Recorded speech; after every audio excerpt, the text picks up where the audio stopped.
अस्सलाम वालेकुम। आप देख रहे हैं हमारा यूट्यूब चैनल। छोड़ दें दीद, मैं कहती हूँ छोड़े मेरा हाथ। दरीद जमल की कलाई पकड़ता हुआ घर के अंदर दाखिल हुआ। निकत ये मंजर देखकर फ़ौरन ताबिंदा के कमरे की तरफ भागी ताकि उसे आने वाले तूफ़ान के बारे में आगाह कर सके, जबकि दरीद ने जमल को उसके कमरे में ला ज़ोरदार तरीके से बेड पर धक्का दिया। क्या सोचकर तुम उस उल्लू के पट्टे से मिलने उसके घर चली गई थी? प्यार की ज़ुबान तुम्हें समझ में नहीं आती है? अब मुझे बताओ, मैं तुम्हारी इस हमाकत पर तुम्हें कौन सी सज़ा दूँ? दरीद गुस्से में बेड पर औंधे मुंह गिरी हुई जमल के पास आता हुआ उससे पूछने लगा। जमल दरीद की बात सुनकर बेड से उठकर उसके सामने आ खड़ी हुई। समझते क्या हैं आप अपने आप को दीद? होते कौन हैं आखिर आप, मुझे या फिर कैफ की हमारी गलतियों और हमाकतों की सज़ा देने वाले? ऐसा कोई हक नहीं रखते आप किसी भी इंसान पर कि उसके साथ ऐसा जालमाना सलूक करें। जमल कैफ का हशर देखने के बाद दरीद से डरने की बजाय उसके मुकाबले बेखौफ होकर गुस्से में चीख कर बोली।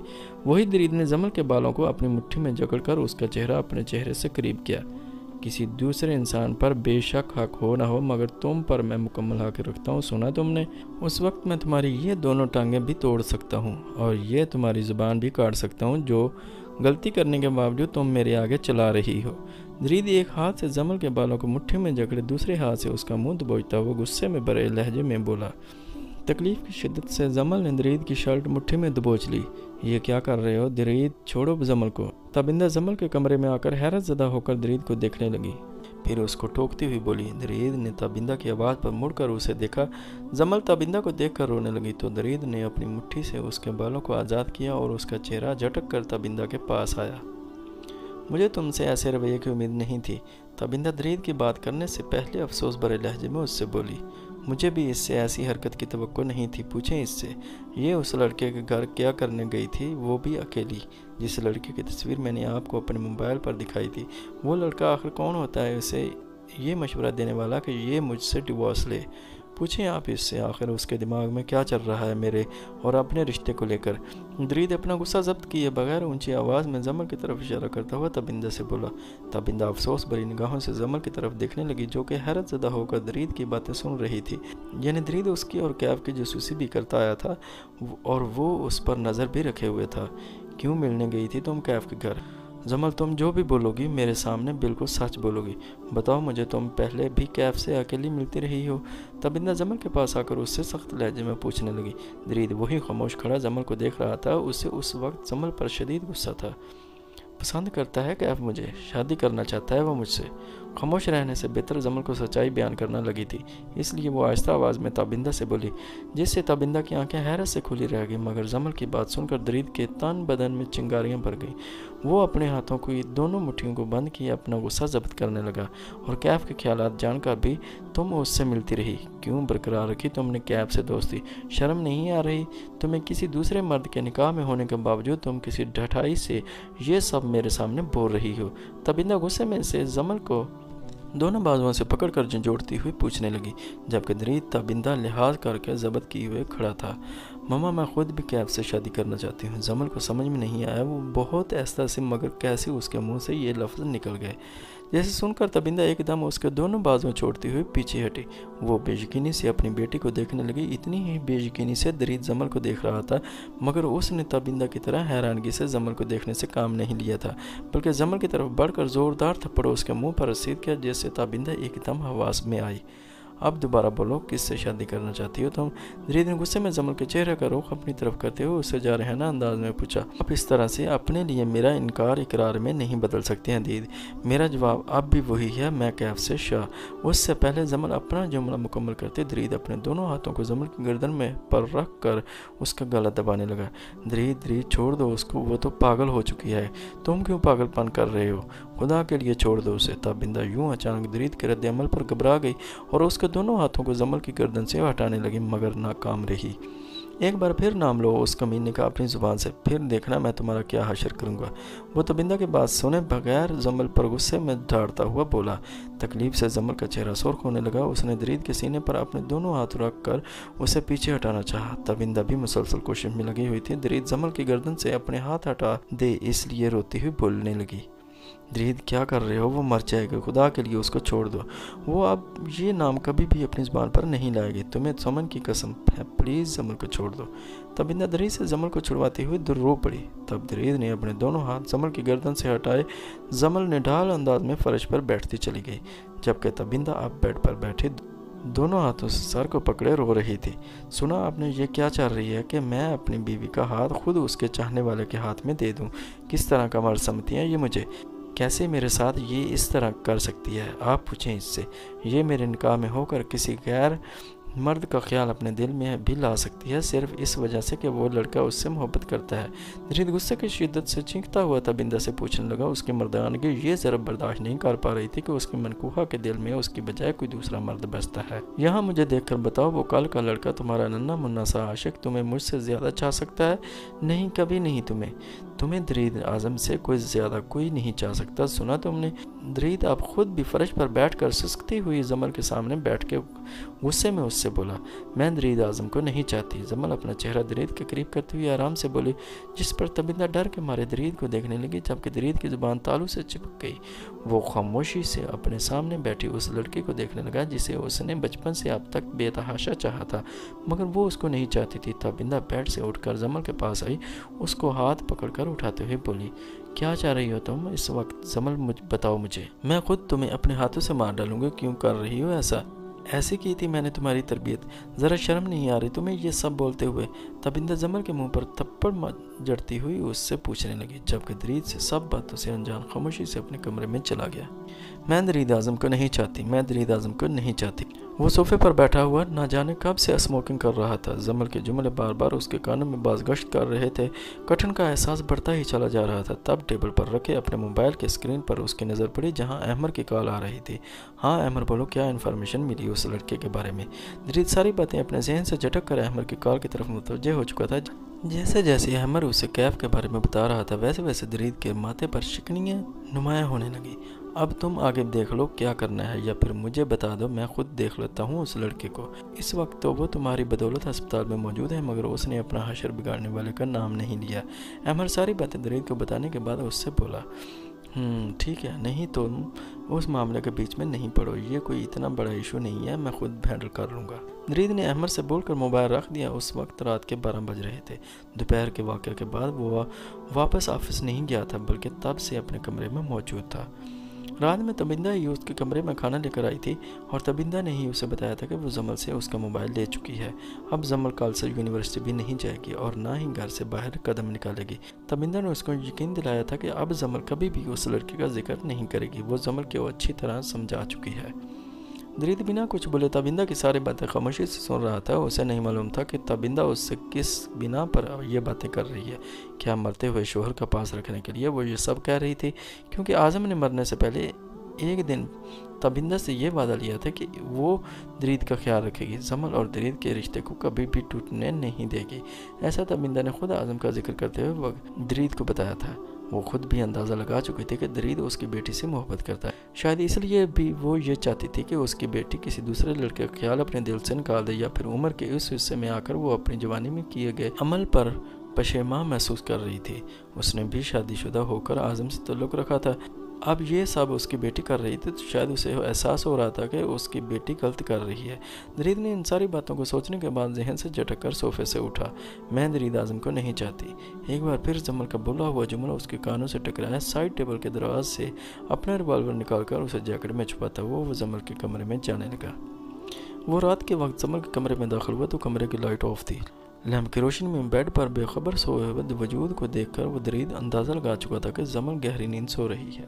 वो कमरे में मध्यम रोशनी में बेड पर जमल के पास बैठकर उसके चेहरे को गौर से देखने लगा, जहां उसके हाथों की उंगलियों के निशान के साथ तबिंदा की उंगलियों का निशान भी जमल के गाल पर छपे हुए थे। शायद सोने से पहले भी रोई थी। उसके गालों पर आंसू के निशानात अब सूख चुके थे। दरीद उसकी बंद आंखों पर उंगलियां फेरता हुआ उसके गाल को अपनी उंगली के पोरों से छूता हुआ अपनी उंगलियां जमल के गर्दन तक लाया। किसी एहसास के तहत जमल ने अपनी आंखें खोली तो दरीद को अपने करीब बैठा पाया। जमल को जागते देखकर न दरीद ने अपनी उंगलियां जमल की गर्दन से हटाई, न ही जमल ने कोई हिलजुल की। वो खामोशी से लेटी दरीद को देखती रही। दरीद ने अपना दूसरा बाजू जमल की कमर के गिर्द हायल करते हुए उसे बेड पर बिठा दिया। अब वो भी खामोशी से बेड पर दरीद के सामने बैठी हुई उसको देख रही थी। तब दरीद ने बोलना शुरू किया, जब मैंने होश संभाला तो अपने पास माँ बाप के अलावा और किसी को नहीं देखा। सुना था लड़के बहुत बेपरवाह होते हैं, लेकिन लड़का होने के बावजूद मुझे अकेलेपन का एहसास रहता है। दिल में ख्वाहिश जागती कोई ऐसा हो जिसके मैं साथ खेल कूद सकूं। फिर तुम पैदा हुई और मेरे लिए स्पेशल बात यह थी कि तुम मेरी बर्थडे वाले दिन ही पैदा हुई। जब तमिन्ना आंटी तुम्हें हमारे घर पर लेकर आती तो मैं तुम्हें देखकर बहुत खुश होता। बचपन से ही तुम आहिस्ता आहिस्ता मेरी तवज्जो खींचती रही, मगर तुम बहुत छोटी थी, मेरे साथ बातें नहीं कर सकती थी। मैं इंतज़ार करने लगा तुम्हारे बड़े होने का, ताकि तुम बड़ी होकर मेरे साथ बातें करो, खेलो कूदो। तुमने बचपन से ही मेरी तवज्जो को अपनी तरफ खींच रखा। मैं दिल ही दिल में दुआ करने लगा कि तुम मेरे पास आ जाओ, मेरे घर पर हमेशा के लिए। फिर एक दिन मेरी दुआ कबूल हो गई, तुम हमेशा के लिए मेरे घर में आ गई, मेरे पास। उस दिन मेरे जहन में ये बात बैठ गई कि तुम सिर्फ मेरी हो, जब भी मेरे पास हो तुम मेरे घर में। आहिस्ता आहिस्ता तुम बड़ी होने लगी, मैं तुम्हारे मुकाबले में और ज़्यादा बड़ा होता गया। मेरा कद, मेरा जहन, मेरी सोच। फिर मेरी ख्वाहिश नहीं रही कि मैं तुम्हारे साथ खेलूं, मगर तुम्हारे ज़िद करने पर, मजबूर करने पर मैं बच्चा बनकर तुम्हारे साथ खेलता। आहिस्ता आहिस्ता तुम्हें लेकर मेरी तबीयत मज़ीद, मैं तुम्हारी हर चीज़ को लेकर पॉजिटिव होता गया। तुम्हारी केयर करना अपनी जिम्मेदारी समझने लगा, यहाँ तक कि आंटी तुम्हारी केयर करती मुझे वो भी बुरा लगता, क्योंकि मैं किस लिए था आखिर। मेरी बढ़ती हुई उम्र मेरे अंदर जागते तुम्हारी मोहब्बत को कम नहीं कर सकी। वक्त और उम्र के साथ साथ वो मोहब्बत भी मज़ीद परवान चढ़ने लगी। मेरे एहसासात तुम्हें सोचते हुए मुख्तलिफ हो जाते, तुम्हें मुस्कुराता हुआ देखकर अच्छा लगता। कई बार तुम्हें छूने की, प्यार करने की ख्वाहिश दिल में जागती, मगर मैं उस वक्त जवानी के अदवार से गुजर रहा था, तुम नहीं। तुम वही मासूम बच्ची थी। जब भी दरीद आज़म तुम पर अपने एहसासात और जज्बात अया नहीं कर पाया, लेकिन फ़र्स्ट टाइम जब अकेडमी जाने पर तुम्हारा रिश्ता आया तो मैं अंदर ही अंदर डर गया, कोई तुम्हें मुझसे छीन न ले। इसलिए उसी दिन मैंने अपने ख्यालात का इजहार डैड पर और आंटी पर कर दिया, ताकि वो दोनों भी ये बात अपने जहन में महफूज कर लें कि तुम सिर्फ मेरी हो। उसके बाद फिर वो वाक़या हुआ जिसने एक बार फिर मुझे अंदर से खौफज़दा कर दिया था, मगर साथ ही ये एहसास भी दिलाया कि अब तुम बच्ची नहीं रही। उन दिनों ग्रीनी बीमार थी, मैं उनसे प्रॉमिस कर चुका था लंदन उनके पास आने का, मगर तुम्हें यूं छोड़कर नहीं जाना चाहता था। तभी लंदन जाने से पहले मैंने तुमसे निकाह किया था, ताकि तुम्हारे जहन में यह भी बात महफूज रहे कि अब तुम सिर्फ मेरी हो। मगर मुझ पर गुस्सा होने के बावजूद से तुमने मेरे जागते वक्त ना सिर्फ मुझे ये कहा कि अब तुम्हारा कभी वापस मत आइएगा, बल्कि तुम हम दोनों के बीच हुए निकाह को भी फरामोश कर बैठी। इतने करीबी रिश्ते को भूल गई तुम। दरीद बोलता वो खामोश हुआ। जमल अभी भी उसके सामने बैठी दरीद को देख रही थी। तब दरीद जमल का हाथ अपने हाथ में लेता हुआ दोबारा तो तुमने आज कहा कि तुम दरीद आज़म को नहीं चाहती। ऐसा कैसे हो सकता है कि जमल अपने दरीद को नहीं चाहती? मैं ये मान ही नहीं सकता। मैंने बचपन से ही तुम्हें देखा है, तुम्हें चाहा है, सिर्फ तुमसे मोहब्बत की है, किसी और की तरफ गलती से मेरा ध्यान भी नहीं भटका। फिर ऐसा कैसे हो सकता है कि जिस लड़के को मैंने दीवानगी की हद तक चाहा वो मुझे नहीं चाहती? बोल दो, ऐसा तुमने सिर्फ गुस्से में कहा था। जमल बोल दो, तुम भी मुझे चाहती हो। बोल दो, तुम भी मुझसे प्यार करती हो। दरीद जमल का हाथ थामता हुआ उसको देखकर बोला, मैं आपसे प्यार करती हूँ दीद, मगर वैसा नहीं जैसा आप समझ रहे हैं। मैंने ऐसा कभी भी नहीं सोचा आपके बारे में, जैसी आप फीलिंग्स रखते हैं मेरे लिए। मुझे नहीं मालूम आपने उस दिन निकाह मुझसे मोहब्बत में किया था, वो मुझे आपके गुस्से का रिएक्शन लगा। आप बचपन से ही मेरे साथ ऐसा करते आए हैं दीद। जब आपको मेरी किसी बात से एतराज़ हुआ, आपने टोक दिया, अपना गुस्सा मुझ पर निकाल कर मेरी ख्वाहिशात का गला दबा दिया। आपकी मोहब्बत मुझे ज़रा सा भी स्पेस नहीं देती हैं दीद, ना ही आगे ज़िंदगी में देगी। मैं सारी ज़िंदगी तो ऐसे नहीं गुजार सकती। हर चीज़ पर आपकी रोक बर्दाश्त करते हुए प्लीज़ मुझे इस रिश्ते से आज़ाद कर दें। प्लीज़ आप मेरी बात को समझें। जमल आंसू बहाते हुए दरीद से बोलने लगी तो दरीद के हाथ की गिरफ्त जमल के हाथ पर ढीली हुई, लेकिन वो जमल का हाथ छोड़े बगैर उससे बोला, माना तुम मुझसे वैसा प्यार नहीं करती, मगर जैसे भी करती हो मेरे लिए वही बहुत है कि तुम मुझे प्यार करती हो। अगर मेरा केयर करने का अंदाज़ तुम्हें रोक टोक लगता है तो ठीक है, मैं कोशिश करूँगा अपना अंदाज़ बदल लूँ, लेकिन तुम इस रिश्ते को ख़त्म करने की बात नहीं कर सकती। क्या अब तुमसे मोहब्बत नहीं करता, और अगर बिलफर्ज वो करता भी है तो मैं तुम्हें उस रिश्ते से आज़ाद नहीं कर सकता। मुझे नहीं मालूम ये बात तुम्हारे इल्म में है कि नहीं, लेकिन हमारे निकाह के वक्त निकाहनामे में खुला लेने का ऑप्शन कटवा दिया गया था। मुझसे खुला लेने का हक तुम्हारे पास महफूज नहीं है। तुम मुझसे खुला नहीं ले सकती और ख़ुद से तलाक मैं कभी तुम्हें दूंगा नहीं। तो प्लीज़ अपने और मेरे रिश्ते को दिल से कबूल कर लो। दरीद हैरत ज़दा से जमल को देखता हुआ उसे बताने लगा। जैसे ही दरीद जमल का हाथ थामता हुआ अपने होंठों तक ले गया, वैसे ही जमल ज़ोर से अपना हाथ खींचा। मतलब क्या है आपका? मेरे पास खुला का हक महफूज नहीं है। आप या फिर कोई और दूसरा मुझसे मेरा हक नहीं छीन सकता। मैं मर जाऊंगी लेकिन आपके साथ सारी ज़िंदगी इस रिश्ते में जुड़कर नहीं रहूंगी। सुना आपने? उसे आज दरीद से ये बात मालूम हुई थी, इसलिए वो गुस्से में चीखती हुई बोली। लेकिन जैसे ही दरीद ने जैकेट में छुपी हुई रिवॉल्वर बाहर निकाला तो जमल बिल्कुल खामोश हो गई। दरीद बेहद संजीदगी से जमल को देखता हुआ बोला, आज़ादी चाहिए तुम्हें मुझसे, बोलो। अब बोल क्यों नहीं रही? आज़ादी चाहिए तुम्हें इस रिश्ते से? दरीद जमल की तरफ रिवॉल्वर का रुख करता हुआ उससे पूछने लगा। जमल को दरीद से डर लगने लगा। वो पूरी आंखें खोले दरीद को देखने लगी। ठीक है, आज तुम अपने हाथ से मुझे ख़त्म कर इस रिश्ते से और मुझसे आज़ादी हासिल कर लो।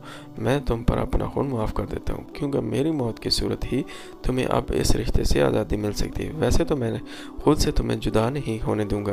दरीद बोलने के साथ ही जमल के हाथों में रिवॉल्वर पकड़ाकर अपनी कानपट पर रख दी। ये क्या कर रहे हैं आप दीद? प्लीज़ मेरा हाथ छोड़े।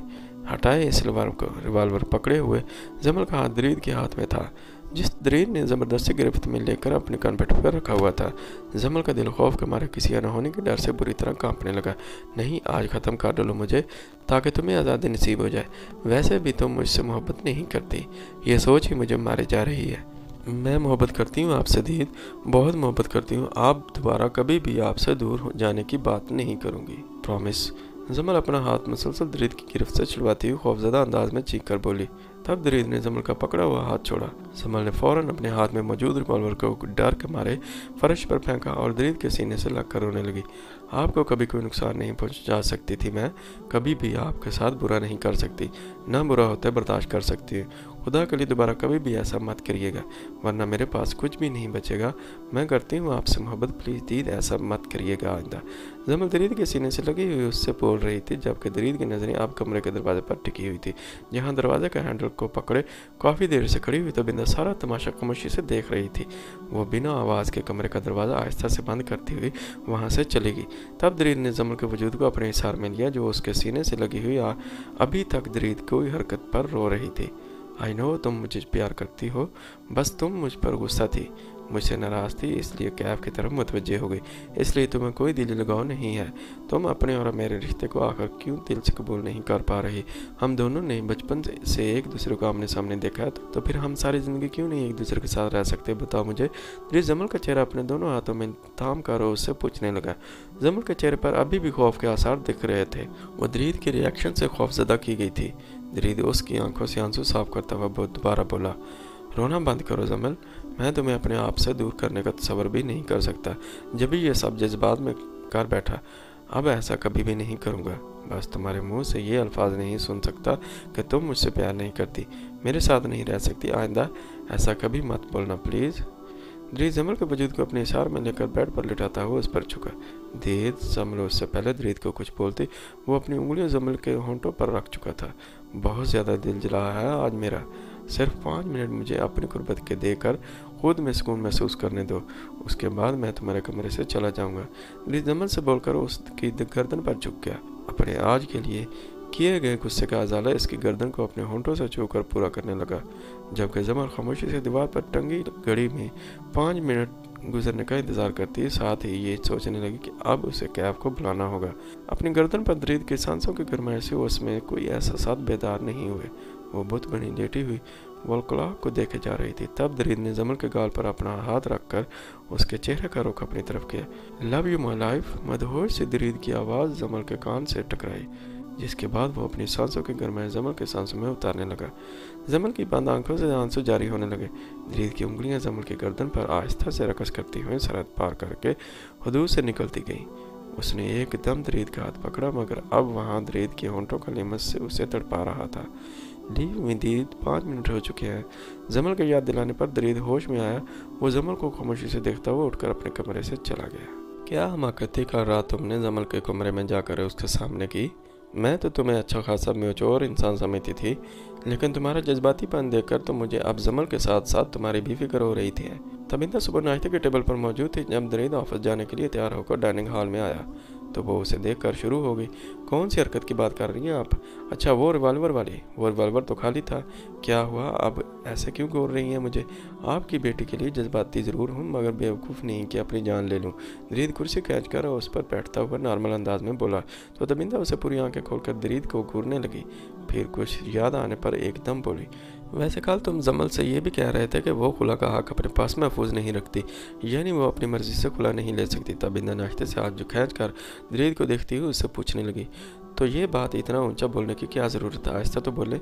जाग चुकी होगी जमल, और प्लीज़ अगर मैंने उससे ऐसा कुछ बोला भी है तो आप जानती हैं उसका मकसद ये है कि वो खुला के ख्याल अपने दिल से निकाल दे। दरीद तबिंदा को देखकर खुद भी आहिस्ता आवाज़ में वजाहत देता हुआ बोला, यानी तुम मेरी बेटी को गन पॉइंट पर अपने साथ रिश्ता रखने पर मजबूर करोगे? तबिंदा दरीद से सीरियस होकर पूछने लगी, क्यों आप ऐसा नहीं चाहते कि मेरा और जमल का रिश्ता हमेशा कायम रहे? वैसे भी आपकी बेटी मेरी बीवी है। अगर वो अपने लिए कोई गलत रास्ते का इंतखाब करेगी तो उसे अकल दिलाना मेरा फ़र्ज़ है। मैं गन पॉइंट पर अगर उसे अपने साथ रखने पर मजबूर कर रहा हूँ तो वजह भी आप जानती हैं। दरीद तबिंदा को बोलता हुआ नाश्ता करने लगा। वजह यही है कि तुम उसको बचपन से पसंद करते हो, मगर जमल की पसंद उसका क्या? तबिंदा की बात सुनकर दरीद नाश्ते से हाथ रोकता हुआ उसे देखने लगा। जानती क्या आप उस लड़के के बारे में? मालूम है आपको वो कौन है? और यहाँ जमल की पसंद बीच में कहाँ से आ गई? वो मनकूवा है मेरी। सिर्फ वो अपने और मेरे रिश्ते को समझ नहीं पा रही है। मोहब्बत वो भी मुझसे करती है। दरीद माथे पर बल लाइए तबिंदा को जिताता हुआ बोला, मुझे क्या करना है उस लड़के के बारे में जानकर? दरीद में मानती हुई कल जमल ने अपनी बातों से तुम्हें हर्ट किया होगा। वो गलती पर भी थी, मगर उसके बावजूद मैं गुस्से में तुम्हारा रिएक्शन देखकर अपनी बेटी के लिए फिक्रमंद हो चुकी हूँ। तबिंदा की बात पर दरीद को अपना गुस्से में जमल पर हाथ उठाना याद आया तो माथे के बाल खुद ही गायब हो गए। बात इतनी सी है, मैं उसे किसी दूसरे के साथ बिल्कुल बर्दाश्त नहीं कर सकता, ना ही अपने और जमल के रिश्ते को ख़त्म कर सकता हूँ। हाँ, मुझे इस बात का अंदाज़ा है कि मैं उसके साथ गुस्से में काफ़ी मिसबिहेव कर चुका हूँ, जिसका मुझे एहसास है आइंदा ऐसा कभी नहीं होगा। दरीद ने बोलने के बाद कॉफ़ी का कप होंठों से लगा लिया। मैं बस यही चाहती हूँ कि तुम दोनों एक दूसरे के साथ खुश रहो। तबिंदा बोलते हुए दोबारा नाश्ता करने लगी। उस मामले में हम दोनों की सोचें एक दूसरे से काफ़ी मिलती हैं, क्योंकि मैं भी यही चाहता हूँ कि हम दोनों एक साथ खुश रहें। मैं देख कर आता हूँ जमल को वो जाग चुकी हो गई। दरीद तबिंदा को बोलता हुआ कुर्सी खींच कर उठ गया और जमल के कमरे में जाने लगा। अपने रूम के टेरेस पर खड़ी हो पिछले 20 मिनट से क्या कुछ सोच चुकी थी। उसके पास ये हक महफूज नहीं था कि वह खुला लेकर आज़ादी से जी सके। दरीद को बचाने के बाद उससे आज़ादी लेने के लिए क्या उसे खुद से सुसाइड कर लेना चाहिए, या फिर कहीं बहुत दूर चले जाना चाहिए था जहां उसे कोई पहचान न सके, या फिर वही करना चाहिए था जैसा दरीद और तबिंदा चाहते थे। आखिर वो खुद क्यों नहीं चाहती थी ऐसा? क्या वजह उसकी कैफ से मोहब्बत थी, या फिर दरीद की बेजा पाबंदी और दीवानगी जिससे वो परेशान हो जाती?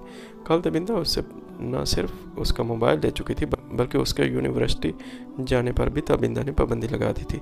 सिर्फ उसे सेमेस्टर में पेपर देने की इजाज़त थी। हमें थोड़ी देर पहले लैंडलाइन पर सिमरन की कॉल आई थी, जो कि इत्तेफाक से उसने अपने कमरे से बाहर निकलकर रिसीव कर ली थी। सिमरन ने उसको कैफ का मैसेज दिया था, क्योंकि वो कल शाम से कैफ की कॉल रिसीव नहीं कर पा रही थी। कैफ उसकी कॉल रिसीव न करने की वजह से काफ़ी परेशान था। सिर्फ जमल की खातिर उसने दरीद की कंप्लेन पुलिस में नहीं करवाई थी, वरना जो हरकत दरीद उसके घर में आकर करके गया था वो हरगिज़ काबिल मुआफ़ी नहीं थी। बकौल सिमरन के कैफ ने उससे कहा था कि वो जमल के साथ ही वो कभी भी उसका साथ नहीं छोड़ने वाला, बस जमल को ही किसी तरह दरीद से अपना रिश्ता ख़त्म करना है। बाकी की मंजिल उन दोनों के लिए आसान है। और कैफ की ये सब बातें बताने के बाद सिमरन ने जमल से यही कहा था कि वो कैफ फजूल बातों का बिल्कुल भी सीरियस ना ले और अपने पेपर्स पर ध्यान दे। अभी जमल यही सारी बातें सोच रही थी, तब उसने चौंक कर अपने पेट की जानब देखा, जहाँ दरीद के हाथ उसके पेट के गिर्द लिपटे हुए थे। वो जमल के पुश्त पर खड़ा उसके बालों की खुशबू अपने सांसों में उतार रहा था। जमल खामोश खड़ी उसके हाथों की हरकत महसूस करने लगी, जो उसके गाउन की खुली डोरी को पेट पर कस रहे थे। मैं अपने हर सुबह की शुरुआत इसी तरह तुम्हें अपने बाहों में लेकर करना चाहता हूँ माय लव। तुम्हारा सेमेस्टर कंप्लीट हो जाए तो ये मैंने सोच लिया है, उसके बाद हमें अपनी मैरिड लाइफ का आगाज़ करना चाहिए। तुम्हारा क्या ख्याल है इस बारे में? दरीद जमल के पुश्त पर खड़ा उससे अपने बाजों में भरे उससे उसकी मर्जी जानने लगा। बात करते हुए बादस्तूर दरीद के होंठ और जमल के बालों को छू रहे थे। ठीक है, जमल दरीद की बात पर मुख्तसर से जवाब देकर अपने गिर्द लिपटे दरीद के बाजों का हिसार तोड़ती हुई अंदर कमरे में चली आई। जमल को ठीक है कहना ही मुनासिब लगा। वैसे भी अगर उसकी मर्जी ना भी होती तो दरीद तब भी जमल से अपनी ही मनवाता, जैसे वो शुरू से करता आया था। जमल यहाँ आओ मेरे पास। दरीद खुद भी कमरे में आकर जमल को देखता हुआ बोला। वो वार्डरोब की तरफ बढ़ रही थी। आप यहीं से बोल दें दीद, मैं सुन रही हूँ आपकी बात। जमल दरीद को देखे बगैर उसे बोली और वार्डरोब से अपने कपड़े निकालने लगी। दरीद चलता हुआ उसके पास आया, वार्डरोब का दरवाज़ा बंद करके जमल का हाथ पकड़ता हुआ उसे सोफे तक लाया। खुद सोफे पर बैठता हुआ वो जमल को अपनी थाई पर बिठा चुका था। कल जो भी कुछ हुआ वो ठीक नहीं था। जानता हूँ मैं बहुत ज़्यादा अगर सेव हो गया था तो क्योंकि बात हमारे रिश्ते की थी, इसलिए गुस्से में कुछ ज़्यादा ही मिसबिहेव कर बैठा। मगर तुम्हें भी तो सोचना चाहिए, या तुम मेरी बीवी होकर किसी दूसरे के बारे में। खैर मैं कल की बातों को दोहराना नहीं चाहता। अब यही बेहतर है कि हम दोनों ही कल वाली बातों को अपने दिलो दिमाग से निकाल दें। दरीद जमल की कमर के गिर्द अपने बाजू लपेटे उसे प्यार से समझाने लगा, जबकि जमल खामोशी से दरीद को देखती हुई उसकी बात सुन रही थी। ठीक है, मैं कल वाली सारी बातें जो मैंने आपसे कही उसे अपने दिलो दिमाग से निकाल देती हूँ। जमल दरीद के चेहरे को देखने के बजाय सामने दीवार पर टंगी वॉल क्लॉक में टाइम देखती हुई उससे बोली, बिल्कुल कल रात की तरह जब दरीद ने उससे अपने लिए 5 मिनट मांगे थे। यहाँ देख लो, मेरी तरफ अभी भी ज़्यादा वक्त नहीं दूंगा तुम्हारा। खुद भी ऑफिस जाना है मुझे। मैं जानता हूँ तुम अभी भी मुझसे नाराज़ हो, बल्कि नाखुश भी, क्योंकि कल रात को मैंने हर दफ़ा की तरह तुमसे अपनी बात मनवाई। मगर जमल मैं तुम्हें इस तरह उदास भी नहीं देखना चाहता हूँ, लेकिन तुम्हें अपने पास से दूर करने का तो हौसला भी नहीं है मुझ में। प्लीज़ मेरी जान, मेरा यकीन करो, मैं तुम्हें सारी ज़िंदगी खुश रखूँगा, आई प्रॉमिस। अब वो जमल के गाल पर प्यार से अपना हाथ रखता हुआ उसे अपना यकीन दिलाने लगा। मुझे नाखुश देखकर मेरी खुशी चाहते हैं आप, तो फिर मुझे यूनिवर्सिटी जाने की परमिशन दे दें। जमल दरीद का हाथ अपने गाल से हटाते हुए एकदम से बोली, जैसे उसे आजमाना चाहती हो। जमल की बात पर दरीद एक पल के लिए खामोश हुआ। जमल उसके चेहरे के तासुरात देखने लगी। ओके, ड्राइवर के साथ चली जाओ। दरीद के बोलने पर जमल गौर से उसको देखने लगी। उसको बिल्कुल भी उम्मीद नहीं थी कि दरीद इतनी आसानी से उसकी बात मान लेगा। वो दरीद के पास से उठने लगी, तब दरीद ने जमल का बाजू पकड़ा। मैं मानता हूँ कि गुस्से में मेरा रिएक्शन बहुत सख्त हो जाता है, लेकिन मैं तुमसे बहुत ज़्यादा प्यार करता हूँ। सिर्फ और सिर्फ प्यार ही करना चाहता हूँ मैं तुम्हें। प्लीज़ कोई भी ऐसा काम मत करना जिससे मुझे दोबारा गुस्सा आए और मैं गुस्से में अपना हवास खो बैठूँ, जिसकी वजह से तुम हर्ट हो और फिर तुम्हें उस तरह उदास देखकर मैं खुद भी परेशान हो जाऊँ। तुम समझ रही हो ना मेरी बात? दरीद नरमी से जमल को अपनी बात समझाता हुआ बोला, जिस पर जमल ने आशा से इकरार में सर हिलाया। तो दरीद ने जमल के करीब आकर उसकी पेशानी पर अपने होंठ रख दिए और उसे अपने हिसार से आज़ाद किया। जमल दरीद के पास से उठकर वार्डरोब से अपना ड्रेस निकालने लगी ताकि यूनिवर्सिटी जाने के लिए तैयार हो सके। दरीद जमल को मसरूफ देखकर ऑफिस जाने के लिए उसके कमरे से निकल गया, मगर उससे पहले उसे जाकर तबिंदा को आगाह करना था। वह खुद ही जमल को यूनिवर्सिटी जाने की परमिशन दे चुका है और ये भी कि तबिंदा जमल को उसका मोबाइल दे दे। तुम आप भी मेरे बुलाने पर नहीं आते तो मैं वाकई तुमसे दोस्ती ख़त्म कर देता हूँ। वासिफ के कमरे में दाखिल होते ही कैफ उससे बोला। वो यूनिवर्सिटी से सीधा पेपर पर देकर कैफ को बुलाने पर उसके पास आया था।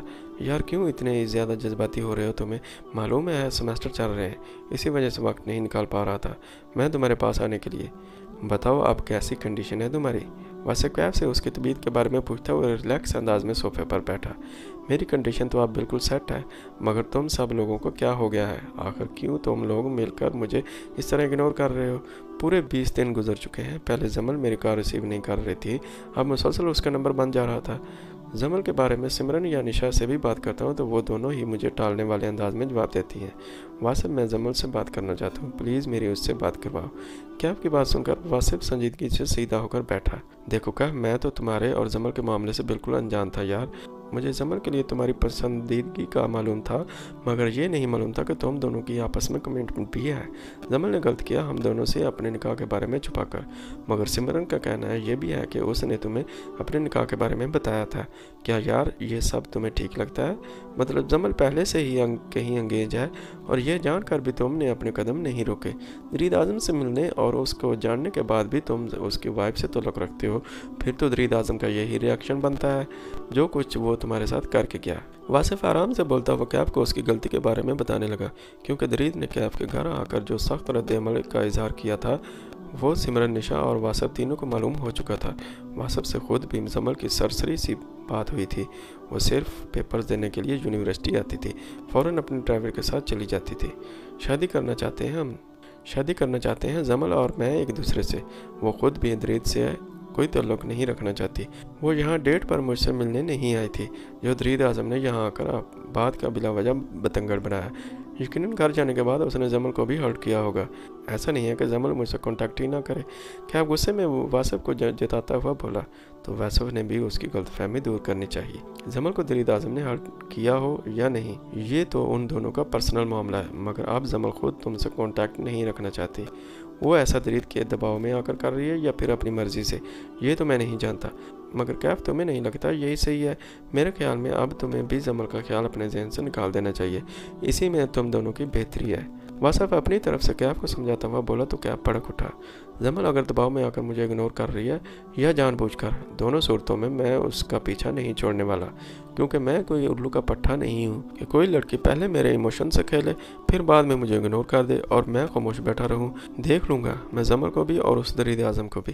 कैफ गुस्से में बोला तो वासिफ उसकी बात सुनकर खामोश हो गया। दरीद ऑफिस से घर लौटा तो उसे मुलाजमत से मालूम हुआ तो बिंदा उस वक्त बैकयार्ड में मौजूद है, जबकि जमल पेपर देखकर आने के बाद से अभी तक सो रही थी। जहाँ तक दरीद को मालूम था जमल का कल भी पेपर था, वो भी आखिरी। 25 दिन गुजर चुके थे, घर के माहौल में सुकून था। दरीद के सुलह करवाने पर ही तबिंदा ने जमल से अपनी नाराज़गी ख़त्म की थी। जमल के पेपर्स की वजह से जहाँ जमल ने अपने आप को मसरूफ़ कर लिया था, वहीं दरीद भी उसे नाश्ते या डिनर के वक्त चंद मिनट के लिए ही देखता। कोई भी लाजवाब बात वो खुद जमल से नहीं कर रहा था। वो जमल को टाइम देने के साथ ही ये भी चाहता था जमल रिलैक्स होकर पेपर से फारग हो जाए। ऐसा नहीं था कि वो जमल की तरफ से अब बिल्कुल बेफिक्र या लातल्लुक़ हो चुका था। वो जमल की यूनिवर्सिटी में गुजरने के औकात की पूरी खबर रखता था। दीद के ही ऑर्डर पर ड्राइवर जब तक यूनिवर्सिटी में गाड़ी खड़ी रखता है जब तक जमल का पेपर ख़त्म ना हो जाए। दरीद ने कैफ के बारे में भी मालूम करवाया था। उसका कल हॉस्पिटल अपॉइंटमेंट था। वो काफ़ी हद तक बेहतरी की तरफ आ रहा था। दरीद ने सोच लिया था अगर दोबारा कैफ ने जमल से मिलने की कोशिश की तो अब के बार वो कैफ के हाथ पाँव से ही मफलूज कर देगा। दरीद अपने रूम की तरफ बढ़ने ही लगा था, लैंडलाइन पर घंटी बजने लगी। उसके कदम रुके। जी एबटाबाद वाले घर से जरकून बी की बेटी बोल रही हूँ शर्का। मुझे बड़ी बेगम साहिबा से बहुत ज़रूरी बात करना है, प्लीज़ आप उन्हें बुला दें। दरीद के हेलो के जवाब में उसके कानों से उसे निस्वानी आवाज़ टकराई। जरकून की बेटी को वो जानता था, जो बचपन में अक्सर अपने माँ या बाप के साथ कॉटेज में मौजूद होती थी। मैं दरीद बात कर रहा हूँ, जो भी मसला है तो मुझे बता सकती हो। दरीद जान गया था वो तबिंदा से बात करना चाहती है, मगर दरीद ये जानना चाहता था कि आखिर वहाँ ऐसा कौन सा मसला दरपेश आ गया जिसके लिए शारका तबिंदा से बात करना चाहती थी। जी दरीद भाई, वो मैं आपको कैसे बताऊँ, अम्मा दरअसल एक ज़रूरी काम से शहर गई हुई हैं, मुझे कॉटेज की सफाई और दूसरे काम का बोलकर। शारका बोलते हुए हिचकिचाने लगी। वो तबिंदा के मोबाइल पर काफ़ी देर से कॉल मिला रही थी, मगर मुसलसल बेल चल रही थी, इसलिए शारका ने घबराते हुए घर के नंबर पर कॉल मिलाई थी। कॉटेज की सफाई के अलावा दूसरा कौन सा काम शारका? अच्छा, उसकी हालत दोबारा तो ख़राब नहीं हो गई, जिसकी वजह से जरकून बी ने आंटी को चंद दिनों पहले ही फ़ोन किया था और आंटी के कहने पर ही कॉटेज में डॉक्टर भी बुलवाया गया था। दीद कुछ सोचने के बाद तबिंदा के जुमले याद करता हुआ एकदम से शारका से बोला। उसने जानबूझकर शारका पर यह तासर छोड़ा था जैसे वो सारी बात के इल्म रखता हो। अपने और जमल के रिश्ते, ऑफिस के मसले मसाइल में उस दिन वो तबिंदा वाली बात को जहन से निकाल चुका था। आप जानते हैं नीचे तहखाने में मौजूद आदमी के बारे में? शारका हिचकिचाते हुए थोड़ी हैरत ज़दा होकर दरीद से पूछने लगी। हाँ आंटी, मुझे उसके बारे में बता चुकी हैं। तुम असल वजह बताओ, फ़ोन किसके लिए किया था? दरीद तहखाने के नाम पर बुरी तरह चौंका था, क्योंकि कॉटेज में कोई तहखाना मौजूद है उस बात का इल्म उसे बिल्कुल भी नहीं था। मगर वो शारका पर कुछ भी जाहिर किए बिना नॉर्मल अंदाज में उससे पूछने लगा। उसी आदमी के बारे में बताने के लिए बड़ी बेगम साहिबा को कॉल मिलाई थी। कल से उसकी तबीयत काफ़ी ज़्यादा ख़राब है।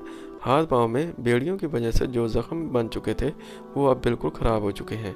अम्मा यहाँ पर मौजूद नहीं और खादम भी सुबह से न जाने कहाँ से निकला हुआ है, अभी तक लौट कर नहीं आया। अब मुझे कुछ भी समझ में नहीं आ रहा दरीद भाई, मैं क्या करूँ? दरीद उसकी बात सुनकर खुद भी सोच में पड़ गया कि शारका किस आदमी का जिक्र कर रही थी, आखिर कौन तहखाने में मौजूद था। तुम परेशान मत हो, ऐसा करो जिस डॉक्टर को पहले बुलवाया था उसको अभी फैसल से कहकर फ़ौरन बुलवा लो। उस वक्त तो मेरा घर से निकलना मुश्किल हो जाएगा। मैं कल दोपहर का खुद वहाँ पहुँचता हूँ। और हाँ, अभी आंटी को फ़ोन करके परेशान करने की ज़रूरत नहीं है। कोई भी इमरजेंसी हो उस सूरत में तुम मुझसे रब्ता कर लेना। मैंने तुम्हारा नंबर नोट कर लिया है। थोड़ी देर में डॉक्टर आ जाए मैं तुम्हें फिर कॉल करता हूँ। दरीद शारका से बात करके पलटा तो जमल को वहाँ खड़ा पाया। उसके चेहरे और बिखरे बालों से लग रहा था वो थोड़ी देर पहले ही जागी थी। क्या हुआ? किसकी कॉल थी? क्या इमरजेंसी हो गई है? जमल दरीद को अपनी तरफ देखकर थोड़ी कंफ्यूज और थोड़ी परेशान होती हुई उससे पूछने लगी। कोई इमरजेंसी नहीं हुई है। तुम ये बताओ, तुम अभी क्यों सो रही थी? तबीयत तो ठीक है ना तुम्हारी? दीद जमल के करीब आकर उससे पूछने लगा, जो उस वक्त ट्राउज़र के साथ लॉन्ग शर्ट पहने रब से होलिये में उसके सामने खड़ी थी। आज पेपर देकर आई थी तो थोड़ा सा सर में दर्द था, इसलिए लेट गई। मालूम ही नहीं हुआ अभी आँख खुली है। ऐसे तो मत देखें दीद, अब मेरा दर्द बिल्कुल ख़त्म हो चुका है। आप कल दोपहर कहाँ जा रहे हैं? दीद के चेहरे पर अपने लिए फ़िक्र देखकर जमल से उसे मुतमिन करती हुई बोली, मगर अभी उसका दिमाग फ़ोन कॉल पर ही लटका हुआ था। जमल को बिल्कुल भी समझ में नहीं आया था दीद किस से बात कर रहा था। जमल की बात सुनकर दीद उसकी कमर के गिर्द अपने दोनों बाजू हाल करके उसे खुद से करीब करता हुआ बोला, सिर्फ मैं नहीं, हम दोनों जा रहे हैं एबटाबाद कल दोपहर में। जब तुम पेपर देकर आओगी तो उसके बाद निकलते हैं। मुझे वहाँ पर ऑफिस का कुछ ज़रूरी काम है, तुम्हारा भी माइंड फ्रेश हो जाएगा। ओके? दीद जमल को खुद से मज़ीद करीब करके अपनायत भरे लहजे में बोला, ओके। इनकार का कोई फ़ायदा नहीं था, दीद वही करता जो उसने सोच रखा था। इसलिए जमल दीद से बोली। इतने दिनों बाद दीद के इतने ज़्यादा करीब आने पर जमल की नज़रें दीद के होंठों पर गईं। वो जल्दी से अपनी नज़रें झुका गई। मैं आंटी को हमारे कल का प्रोग्राम बताकर आता हूँ, पैकिंग तुम अपनी रात में ही कर लेना। ओके? दीद जमल से बोलता हुआ उसके होंठों पर अपने होंठ रख चुका था। जमल अंदर ही अंदर अपने इस तरह दीद के होंठों को देखने पर शर्मिंदा होने लगी। वो जमल के बालों में अपनी उंगलियां फंसाए काफ़ी दिनों बाद उसके सांसों की महक को अपनी सांसों में उतार रहा था। तब हाल में आती कदमों की आवाज़ पर वह जमल से दूर हुआ। दीद साहब, आपको बड़ी बेगम साहबा यार्ड में बुला रही हैं, कोई बात करना है उन्हें आपसे। निगत हाल में आती हुई दीद को तबिंदा का पैगाम देने लगी। ठीक है, तुम चाय लेकर वहीं आ जाओ। दीद निगत से बोला। वो तबिंदा के पास जाने से पहले शारका की तबिंदा के मोबाइल पर आई हुई कॉल्स डिलीट करने का इरादा रखता था। वो खुद जाकर देखना चाहता था आखिर वो शख्स कौन था जो कॉटेज के तहखाने में मौजूद था। मेरे लिए कॉफ़ी मेरे रूम में ले आओ और प्लीज़ डिनर पर मुझे टेबल पर मत बुलाना। जब मुझे भूख होगी तो मैं खुद खाना खा लूँगी। जमल निगत से बोलकर अपने रूम में चली गई। वो कल पेपर से फ्री होकर थोड़े रिलैक्स चाहती थी, मगर कल ही उसके लिए एक और इम्तिहान शुरू था। दीद उसे ऐसे ही अपने साथ नहीं ले जा रहा था।